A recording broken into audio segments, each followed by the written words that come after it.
Maya Rodriguez wiped the sweat from her forehead as she rushed between tables at the Grand View restaurant. The fancy place was always busy on Friday nights, but tonight felt different. The manager had been running around all day making sure everything was perfect for some important guest. She had been working at the restaurant for 3 months now. Every day felt the same. Wake up at 5 in the morning, work at the diner until noon, then come here until midnight. Her feet hurt. Her back ached, but she never complained.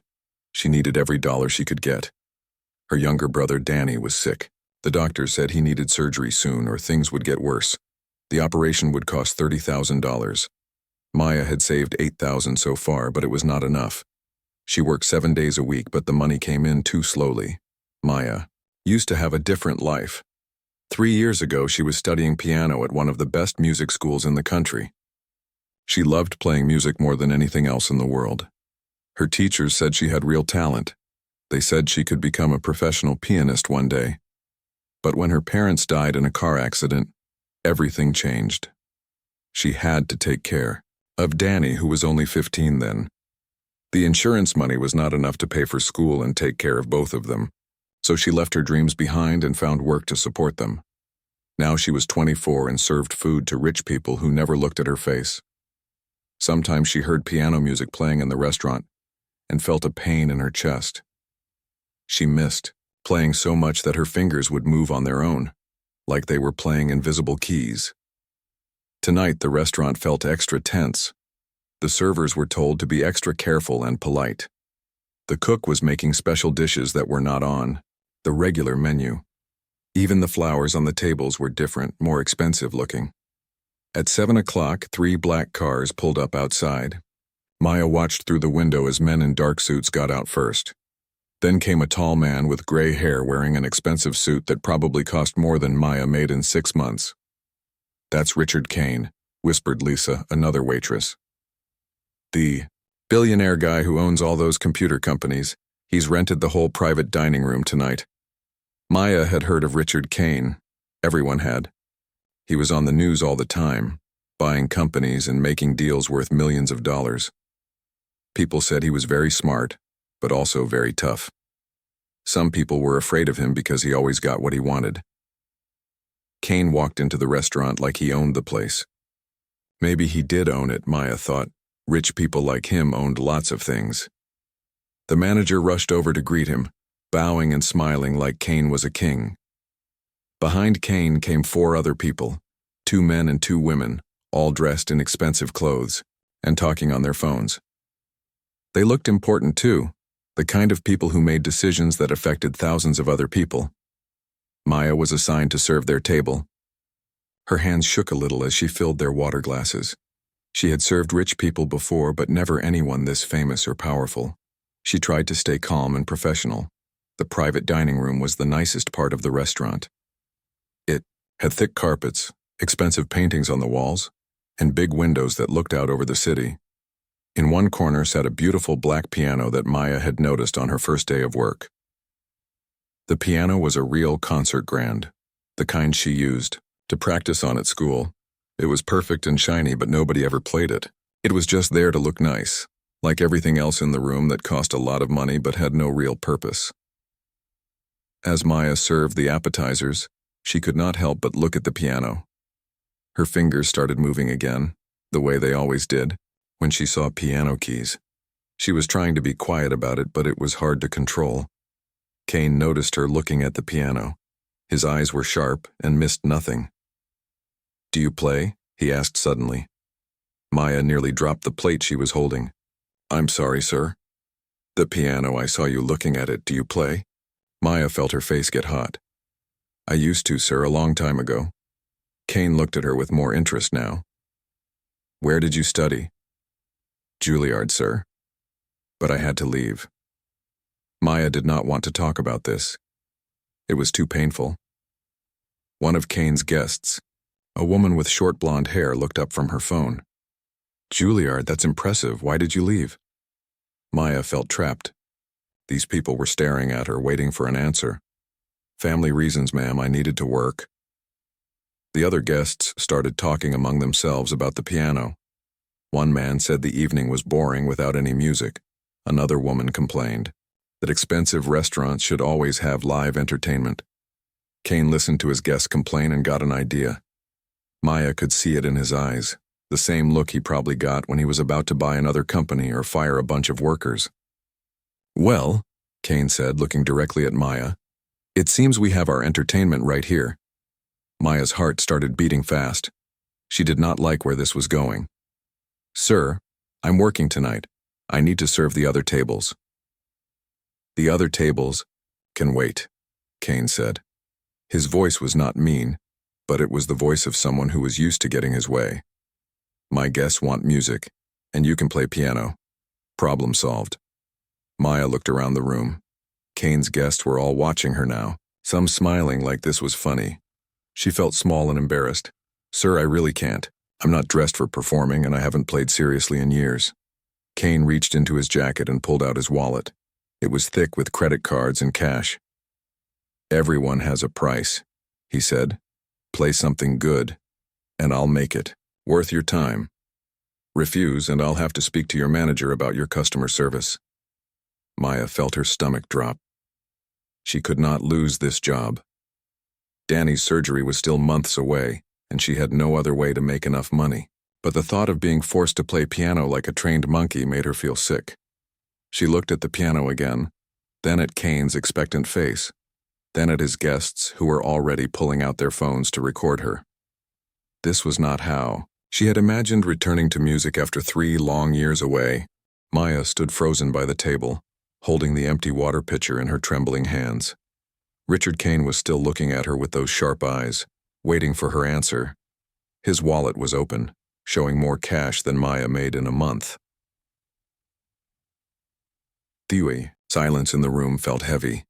Kane's guests had stopped talking and were watching the scene unfold like it was some kind of show. Maya could hear her own heartbeat in her ears. "I really can't, sir," Maya said again, her voice barely above a whisper. "I'm not prepared to perform. I don't even remember most of the pieces I used to know."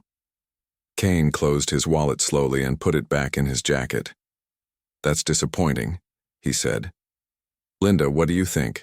Should I speak to the manager about our waitress who refuses to provide good customer service?" The blonde woman named Linda smiled, but it was not a kind smile. "Well, Richard, if she can't help make our evening more enjoyable, maybe she's not the right person for this job." Maya felt panic rising in her chest. She had seen Kane on the news enough times to know that he was not the kind of man who made empty threats. If he complained to her manager, she would be fired tonight. There were dozens of other waitresses who would take her job tomorrow. "Please, sir," Maya said, setting down the pitcher with shaking hands. "I need this job. My brother is sick and needs surgery. I can't lose this position." Kane leaned back in his chair, studying her face. "Then you understand the situation. Play the piano for us, and there won't be any problems. Refuse, and I'll make sure everyone knows how unhelpful you were tonight." The other guests were enjoying this. One man was already holding up his phone, ready to record whatever happened next. Another woman was whispering to her companion, both of them smiling like this was the best entertainment they had seen in months. Maya looked toward the door, hoping to see her manager or another server who might help her. But the dining room was private and no one else was coming. She was alone with these powerful people who saw her as nothing more than their entertainment. "How much?" Maya asked quietly. Kane raised his eyebrows. "What? You said everyone has a price. How much will you pay me to play?" Kane smiled for the first time that evening. "Now we're talking business. Play 3 songs, make them good ones, and I'll give you $500. $500 was more than Maya made in 2 weeks at the restaurant. It would pay for Danny's medicine for the next month. But the thought of being forced to perform made her feel sick to her stomach. "And if I don't play well enough for you?" Maya asked. "Then you get nothing, and I still talk to your manager," Kane said simply. Maya realized she had no choice at all. Kane had trapped her perfectly. He was offering her money she desperately needed, but threatening to take away her job if she refused. Either way, he got what he wanted. She walked slowly toward the piano, feeling like she was walking to her own execution. Her legs felt weak and her hands were sweating. She had not played in front of people for 3 years. The last time was a small recital at school just before she had to leave. The piano bench was cold when she sat down. The keys looked perfect and white, not a single mark or scratch on them. This piano probably cost more than most people's cars, but it was just decoration in this fancy room. Maya lifted the lid that covered the keys. The action felt smooth and perfect under her fingers. At least if she was going to be humiliated, it would be on a good instrument. Behind her, she could hear Kane's guests getting ready to watch the show. Chairs scraped as they turned to face the piano. Someone was definitely recording with their phone now. She wondered if this video would end up on the internet, her embarrassment shared with millions of strangers. "Whenever you're ready," Kane said. His voice sounded bored, like he was waiting for a business presentation to start. Maya placed her fingers on the keys but could not make herself press them down. 3 years ago, playing piano was the most natural thing in the world. She would sit at the piano for hours, lost in the music, forgetting about everything else. Now it felt like trying to speak a language she had forgotten. She thought about Danny in the hospital bed last week, looking so small and pale. The doctors said the surgery could not wait much longer. Every day they delayed made things more dangerous. $500 would help, but she still needed so much more. Maya took a deep breath and started playing. She chose Chopin's Minute Waltz, a piece she had played hundreds of times in school. Her fingers remembered the notes even though her mind was clouded with fear and anger. The music sounded good. The piano was perfectly tuned, and her technique was still strong despite the time away. She could hear that she was playing well, but it felt empty and mechanical. There was no joy in it, no passion. She was just a performing monkey, doing tricks for rich people's amusement. When she finished the first piece, there was polite applause. Kane nodded approval, but his expression showed he was not impressed. "That was fine," he said, "but it sounded like you were just going through the motions. Play something with more feeling." Maya wanted to scream at him. How could she play with feeling when she was being forced to perform like a trained animal? How could she put passion into music when these people were treating her like she was not even human?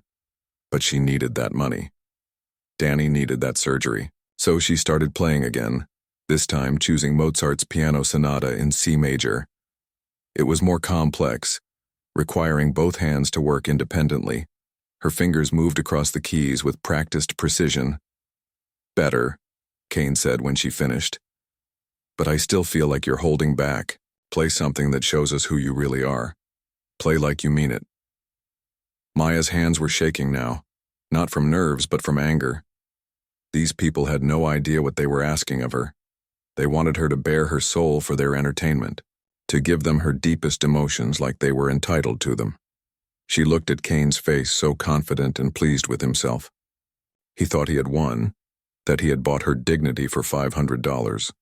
His guests were smiling and whispering, treating her performance like dinner theater. Something inside Maya snapped.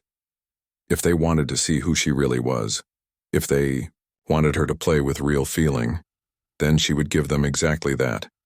But it would not be what they expected. Maya sat at the piano bench, her anger burning like fire in her chest. Kane and his friends wanted to see who she really was. They wanted her to play with real feeling. Fine. She would give them exactly what they asked for, but not in the way they expected. She closed her eyes and let her mind go back to a night 3 years ago. It was her last night at music school. She had just learned that her parents were dead and that she would have to leave everything behind. She had gone to the practice room and played until dawn, pouring all her grief and fear into the keys. That night, she had written a song. It came from the deepest part of her heart, from a place of pain so raw that she had never played it for anyone else. It was her song, her story, her soul put into music. She had planned to keep it private forever. But tonight, these rich people wanted to see her real feelings. They wanted entertainment that had meaning. They were about to get more than they bargained for. Maya placed her fingers on the keys and began to play. The song started quietly, just a simple melody in the higher notes. It sounded like someone crying alone in the dark. The notes were soft and sad, like raindrops on a window.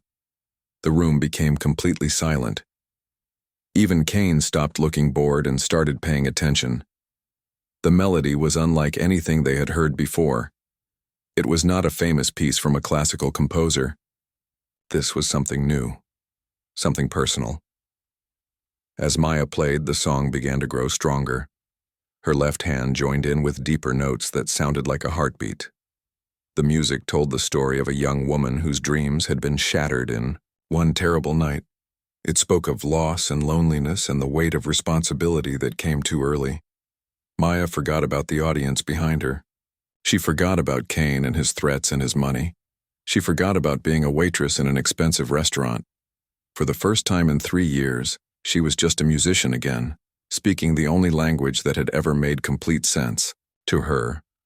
The song moved through different emotions like chapters in a book. There were parts that sounded angry, with sharp notes that crashed together like thunder. There were parts that sounded hopeful, with gentle melodies that rose like the sun. And there were parts that sounded tired, like someone who had been carrying a heavy load for too long. Maya's fingers moved across the keys with a life of their own. She had written this song during the worst time of her life, but she had never played it this well. The expensive piano responded to every touch, every emotion she put into the music. It was like the instrument understood her pain and was helping her tell her story. Behind her, something strange was happening. Kane's guests had stopped talking completely.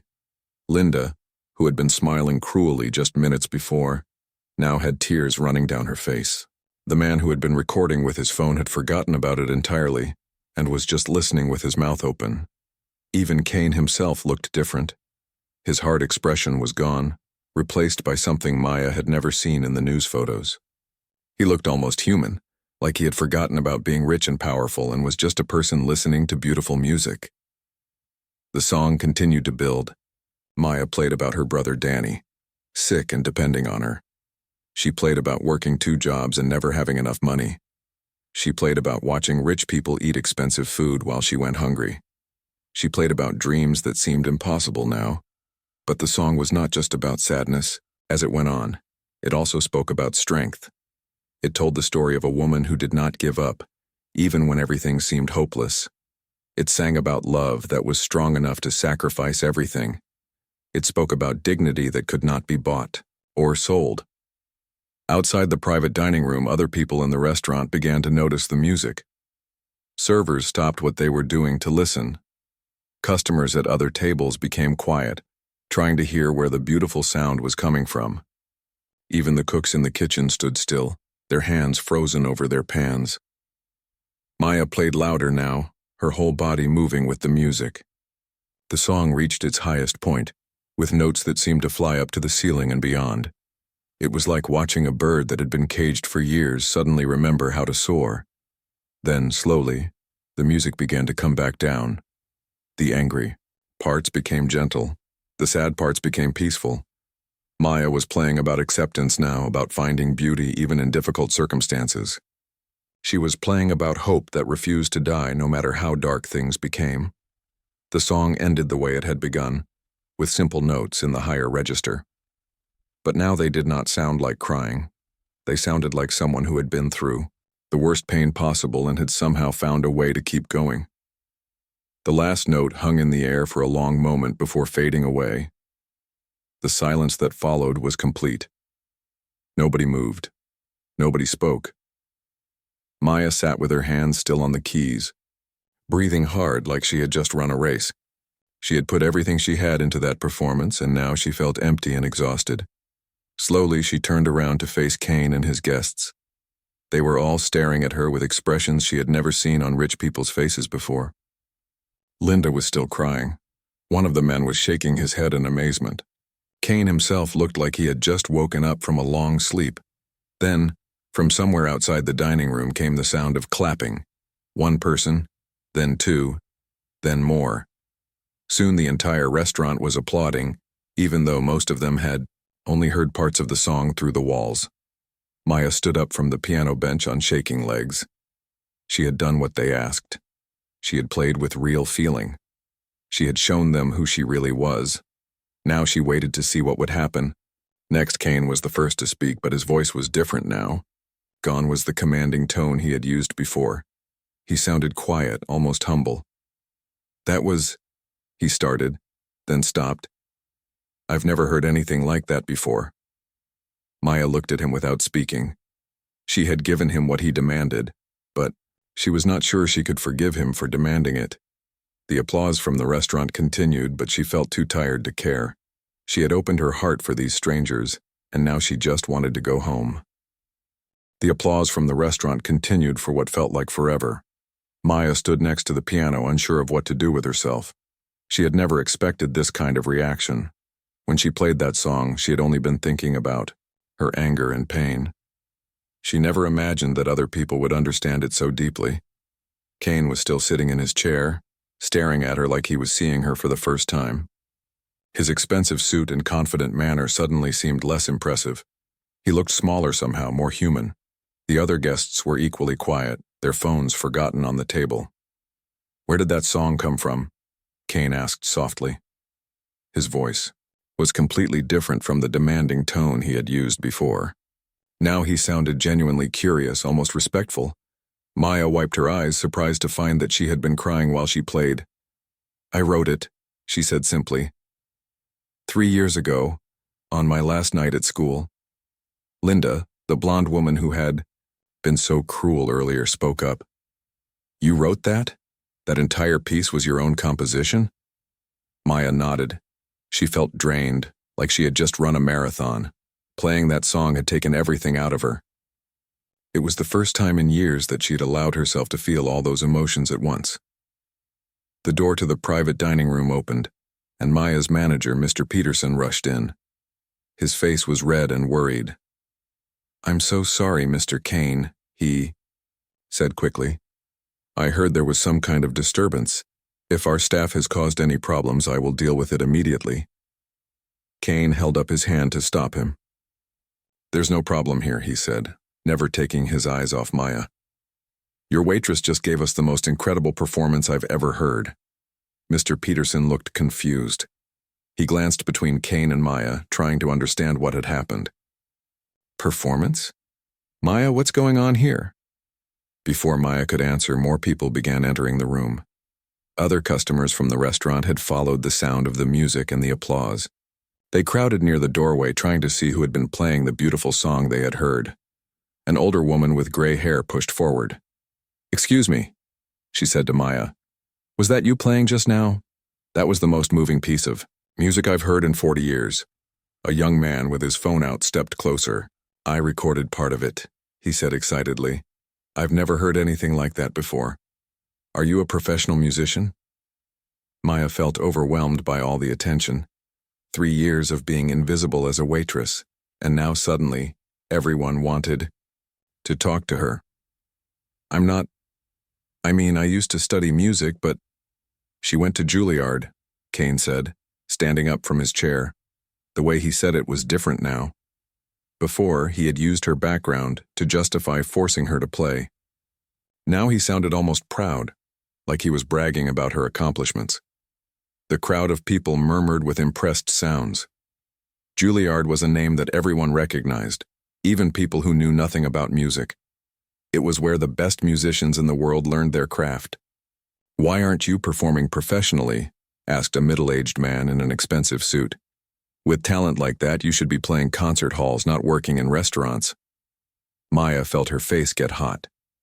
This was exactly the kind of question she had been avoiding for 3 years. "Sometimes life doesn't work out the way you plan," she said quietly.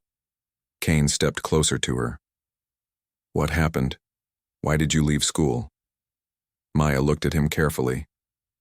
An hour ago, he had been threatening her job and treating her like she was nothing. Now he seemed genuinely interested in her story. She wasn't sure if she could trust this sudden change, but something about the way he asked made her want to answer.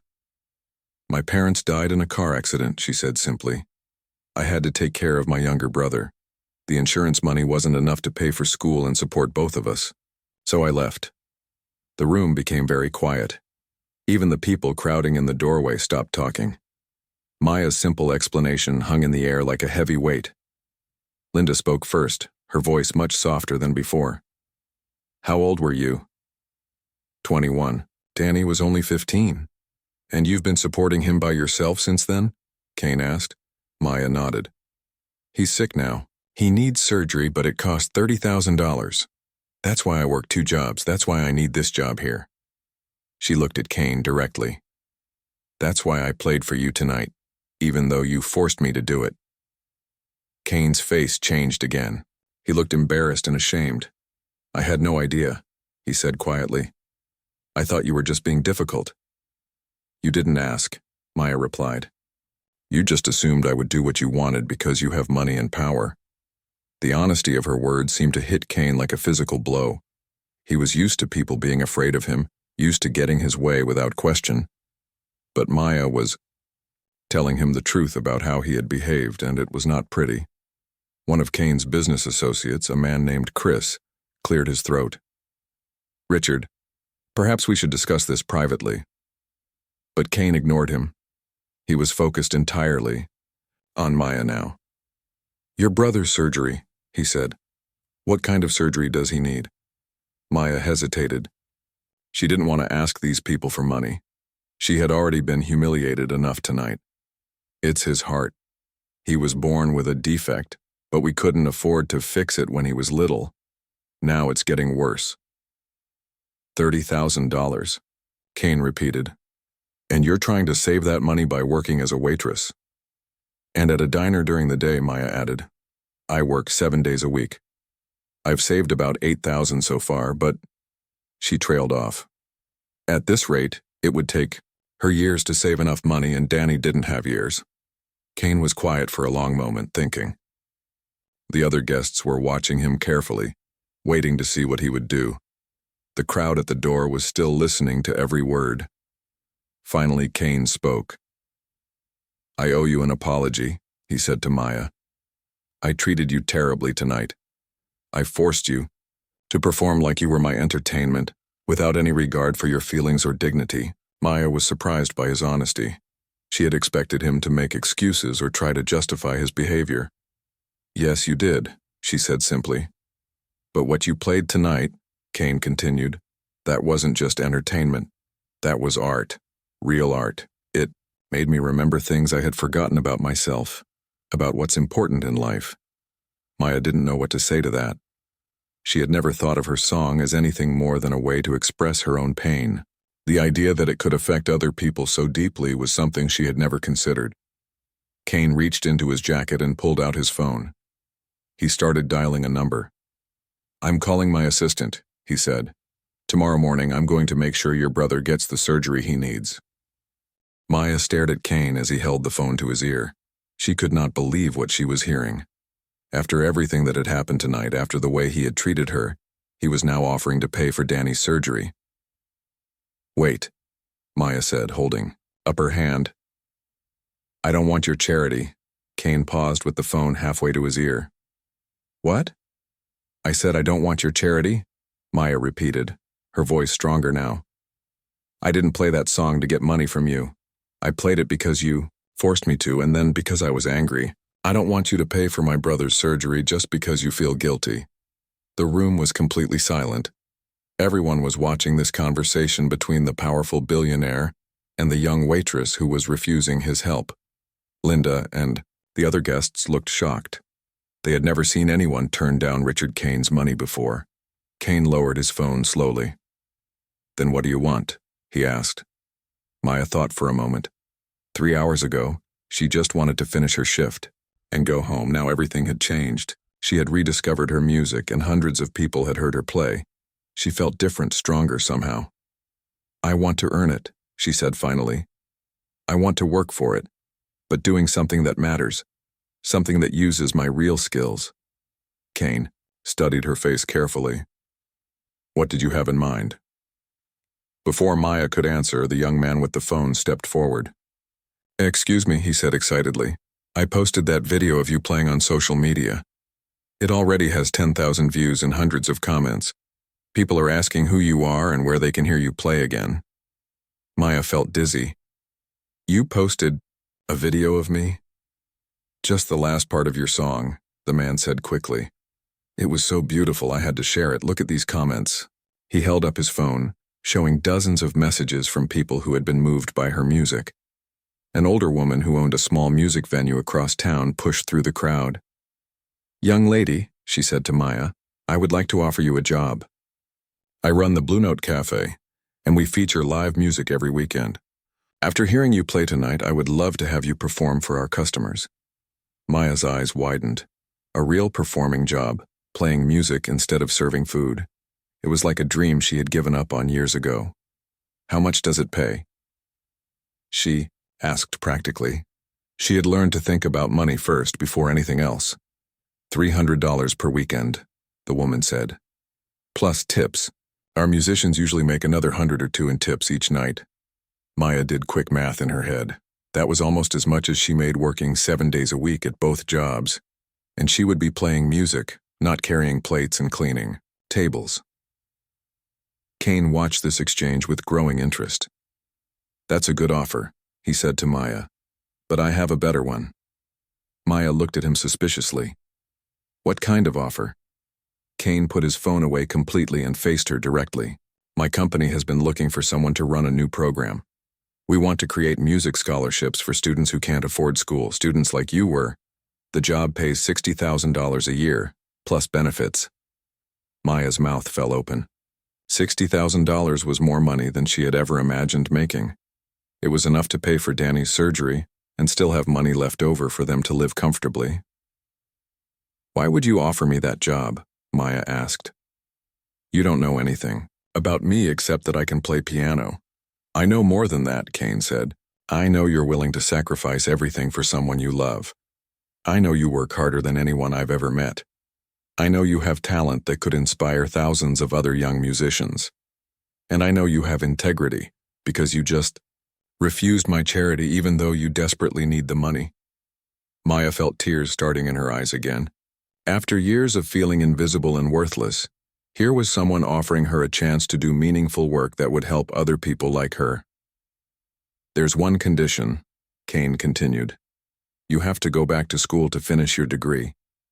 The company will pay for it, but you have to complete your education." Maya could hardly breathe. "You would pay for me to go back to Juilliard?" "Any school you choose," Kane said. "Part-time so you can still work and take care of your brother. But yes, we'll pay for everything." The crowd around them was murmuring with excitement. This was like watching a fairy tale come true right before their eyes. The waitress who had been forced to play piano was now being offered her dream job and a chance to finish her education. But Maya was still cautious. "Why are you doing this? A few hours ago you were treating me like dirt." Kane's face became serious. "Because you taught me something tonight. You reminded me what real talent looks like, what real character looks like. I've been rich for so long that I forgot what it was like to struggle, what it was like to work for something that really mattered." He paused, looking around the room at all the faces watching them. "I built my company to help people, to make technology that would improve lives. But somewhere along the way I started caring more about money and power than about people. You reminded me who I used to be, who I wanted to be." Maya wiped her eyes with the back of her hand.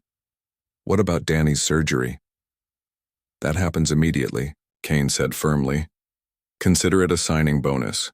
Your brother gets the surgery he needs and you start your new job as soon as you're ready." Maya looked around the room at all the people who were smiling and nodding encouragingly. Linda was crying, again, but this time they were happy tears. The other guests were clapping softly. Even Mr. Peterson, her manager, looked proud of her. "I need to think about it," Maya said finally. "This is all happening so fast." "Of course," Kane said. "Take all the time you need." "But Maya..." He paused, making sure she was looking at him. "Thank you. Thank you for playing that song tonight. Thank you for showing me something real and true. I needed to hear it more than you'll ever know." Maya nodded slowly. She looked back at the piano one more time, the instrument that had been silent decoration just a few hours ago. Tonight, it had changed everything. Tonight, her music had given her back her life. 3 months later, Maya stood on a small stage, at the opening ceremony of the Kane Foundation Music Scholarship Program. She was wearing a simple but elegant dress, and her hair was styled nicely for the first time in years. In the audience, Danny sat in the front row, healthy and smiling after his successful surgery. Kane introduced her not as entertainment, but as the director of the program and as an artist who had reminded him of music's power to change lives. When Maya sat down at the piano to play her song again, it sounded different than it had that night in the restaurant. It still told the story of struggle and pain, but now it also spoke of hope fulfilled and dreams reborn. The applause that followed was long and warm, but Maya barely heard it. She was thinking about all the young musicians who would benefit from the scholarship program, all the talented students who would never have to choose between their art and their family's survival. As she stood to take her bow, Maya caught Kane's eye in the audience.